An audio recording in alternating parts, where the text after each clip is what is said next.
아이들은 정말로 지식을 배우고 싶은 욕구를 가지고 태어났어요. 근데 우리가 그 지식을 채워줘야죠. 그래서 그림책을 많이 읽어주시고요. 특히 유아기의 장점은 상상하기잖아요. 상상력. 그래서 막대기 하나만 가지고 뭐 칼로도 됐다가 요술봉이 되었다가 마법의 빗자루가 되었다가 온갖 걸로 다 변신을 하잖아요. 책을 읽고 상상하는 것에 또 특별하면요. 책을 한 번, 두 번 읽었어요. 그리고 강아지 똥 만들기를 하잖아요. 이동안 책 내용이 다시 한번 우리의 뇌 속에서 다시 연상이 됩니다. 두 번, 세 번, 네 번 읽은 것과 똑같은 효과를 주죠. 그래서 우리 아이가 읽은 책을 가지고 무한히 상상할 수 있도록 맞장구 좀 쳐주시고요. 그분들이 저를 찾아와서 실망하지 않는, 그래서 아이가 정말 좋아질 수밖에 없는 가장 핵심적인 그 비법, 비결을 꼽으라고 한다면, 안녕하세요. 저는 유아, 아동, 청소년 상담, 심리치료를 진행하고 있는 이임숙입니다. 반갑습니다.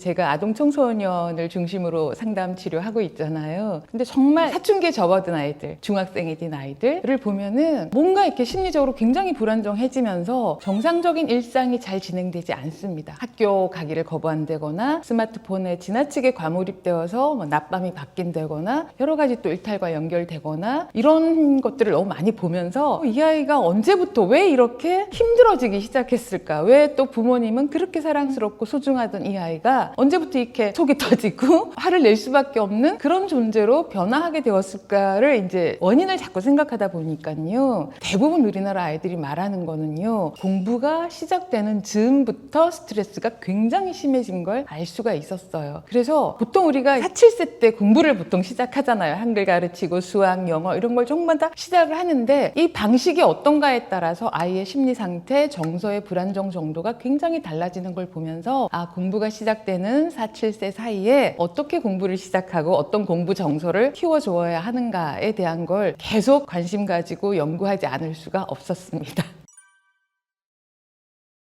제가 이제 부모 교육을 굉장히 많이 하는데요. 특히 유아기 부모님을 만나면 너무 반갑습니다. 지금부터 뭘 어떻게 하는가에 따라 아예 정말 방향이 달라질 수 있기 때문인데요. 그래서 제가 3가지 마법의 열쇠라는 용어를 썼습니다. 우선 첫 번째는 많이 알아야 됩니다. 지식이죠. 이건 무엇이고 저건 뭐다. 그렇죠. 우리가 아이들을 데리고 그림책 보여주면서 이건 코끼리, 사자, 호랑이, 동물들의 이름을 알려주잖아요. 이런 게 지식입니다. 명확하게 이것은 무엇이다라고 알려주는 걸 명시적 지식이라고 한다면 이제 우리가 경험적으로 배우게 되는 수많은 지식들이 있습니다. 이걸 암묵적 지식이라고 하는데요. 자전거 타기도 암묵적 지식에 속하고요. 그냥 엄마 아빠를 통해서 집안의 환경을 통해서 혹은 어린이집이나 유치원에서 보고 듣는 많은 것들이 전부 다 암묵적 지식에 속해요. 그래서 선생님을 만나면 인사를 한다. 친구들 보면 안녕하고 반갑게 웃으며 또 이름을 불러준다. 이 모든 것들은 우리가 책에서 이렇게 한글 배우지 않았습니다. 그런 것들이 이제 암묵적 지식이라고 하고요. 이 모든 걸 통합해서 통합적 지식을 키워가는 게 너무너무 중요한 일이라는 걸 말씀을 좀 드리고 싶고요. 그 다음에 이제 또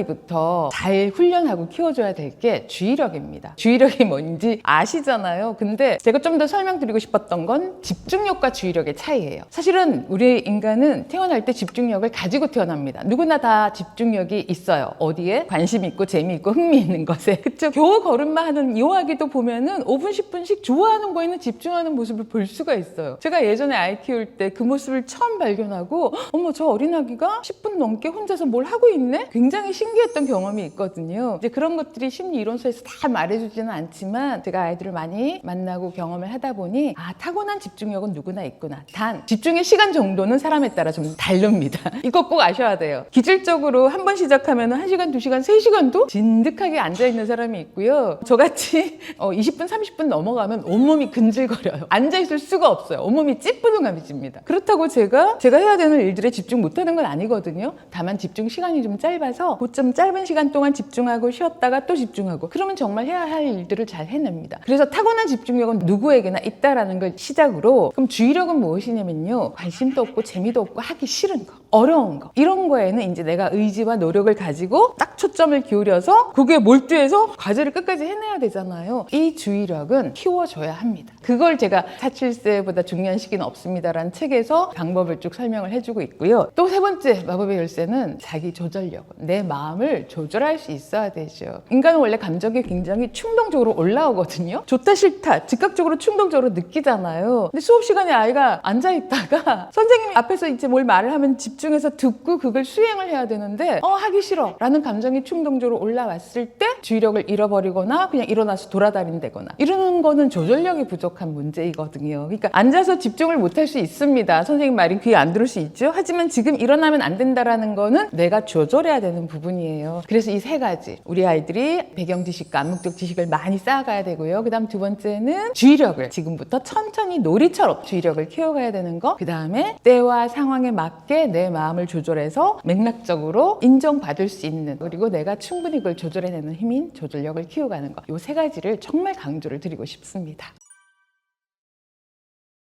그럼 우리가 지식을 어떻게 쌓을 것이냐? 배경 지식을 쌓는 가장 좋은 방법은 책 읽기이죠. 독서입니다. 그리고 유아기 때는 그림책을 주로 읽잖아요. 그림책이 아주 특별한 이유가 뭔 줄 아세요? 우리가 보통 장르별로 책을 구분을 하는데요. 그림책은 그림책이라는 장르 속에 모든 장르가 또 다 들어있어요. 창작 동화 있죠. 뭐 명작, 또 위인전, 사람 이야기, 인물 이야기도 있죠. 그 다음에 지식 정보책, 과학 이야기, 역사 이야기까지 그림책은 정말 다양하게 모든 주제를 다 다루기 때문에 우리 아이에게 하루에 5분, 10분 왜 그림책은 한 권 읽어주는데 길지 않습니다. 그래서 보통 아이들이 엄마 책 읽어주세요 할 때 한 권만 들고 오지 않아요. 꼭 두세 권을 들고 오죠. 혹은 한 권 읽으면 또 읽어줘 또 읽어줘 해서 무한히 반복한다거나 하는 방식으로 아이들은 정말로 지식을 배우고 싶은 욕구를 가지고 태어났어요. 근데 우리가 그 지식을 채워줘야죠. 그래서 그림책을 많이 읽어주시고요. 이제 아이들은요 그림책을 읽다 보면 특히 유아기의 장점은 상상하기잖아요. 상상력. 그래서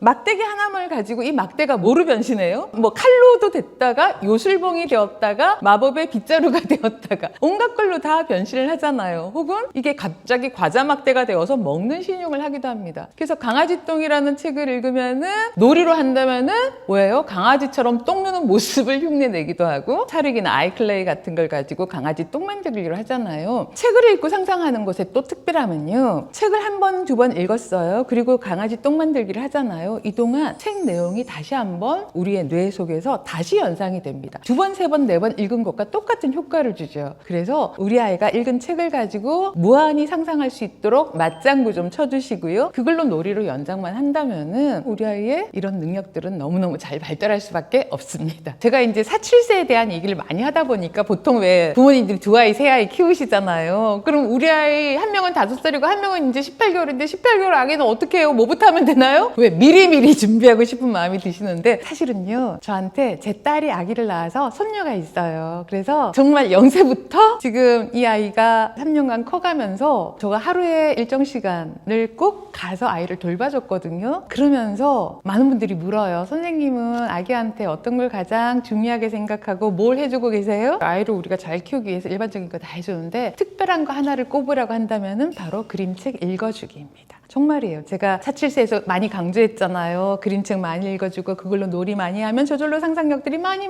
발현이 된다. 근데 사실은 그림책 읽어주기는 우리가 요즘은 아기 태어나자마자 태어난 아기한테 선물 많이 주세요. 초점 그림책. 근데 제가 우리 아기한테 초점 그림책을 읽어주면서 제가 조금 당황하고 의아함을 느꼈어요. 왜냐면 제가 아기를 키울 때 그리고 초점 그림책 별로 없었거든요. 모빌만 있었지? 요즘에 이런 것도 있구나 하고 되게 반가웠는데 이걸 그냥 펼쳐만 주래요. 아니 이상하다. 영아한테는 끊임없이 말을 걸어주고 눈 맞춰주고 미소 지어주는 이런 상호작용이 가장 중요한데 왜 보여만 주라고 하지? 라는 게 이제 궁금해지면서 와 그림책 읽어주기에 대한 것들을 조금 더 다시 정리해서 알려주고 싶다라고 해서 쓴 책이 바로 0-3세 육아 그림책의 답이 있습니다. 0-3세 때는요 아이의 정서 발달 또 언어 발달 인지 발달에 정말 뿌리가 형성되는 시기예요. 그리고 뇌 발달이 이 3년간 80-90%가 뇌 발달이 다 이루어진다라고 얘기를 하거든요. 기본적으로 아기를 돌보고 키우는 건 어떤 부부라도 다 하고 계세요. 근데 우리 아이한테 특별한 선물을 주고 싶다면 그림책을 하루에 10분, 20분. 근데 저는 솔직히 10분, 20분보다 많이 읽어줬어요. 언제 읽어주냐면요. 아기가 심심해할 때 읽어줘요. 그래서 제가 초점 그림책은 그냥 초점 그림책이 아니라 초점 말걸기 그림책이에요. 말걸기가 더 중요해요. 그래서 어떻게 이 초점 그림책으로 말을 걸면서 대화를 하면서 얘기를 할 것인가도 얘기 드리고요. 시기마다 깍꿍놀이 할 때는요. 깍꿍 그림책도 되게 많아요. 목욕할 때 목욕 그림책 있는 것도 아시잖아요. 이렇게 아이의 생활 전반에 그림책과 함께 얼마든지 놀이하고 상호작용할 수 있다는 것과 또 우리 아이가 뭔가를 이제 배워가야 되잖아요. 각각의 시기에 효과적인 그림책들을 가지고 정말로 우리 아이가 많은 지식을 습득하고 기분 좋은 상호작용을 통해서 그리고 또 한 가지, 아기가 만나고 싶은 부모님의 모습을 언제 가장 잘 보여주세요? 제가 관찰한 바로는요, 부모님이 그림책 읽어주실 때가 가장 완벽한 부모를 보이세요. 왜? 먹일 때도 잔소리 하시고요, 목욕시킬 때도 힘드니까 막 잔소리 하세요. 근데 신기하게도 부모님이 그림책 읽어줄 때는요, 가장 온화한 표정으로, 그리고 아이 막 스킨십 해주면서 되게 재미있게 아이를 웃겨주려고 재미있게 하시잖아요. 그야말로 완벽한 부모 모습을 보여주는 시간이 그림책 시간이라 아기들도 굉장히 좋아합니다. 그래서 0, 3세 아기한테 뭔가 특별한 걸 선물로 주고 싶다? 그림책으로 육아하는 거 정말 강조를 드리고 싶어서 제가 오늘 가져왔습니다.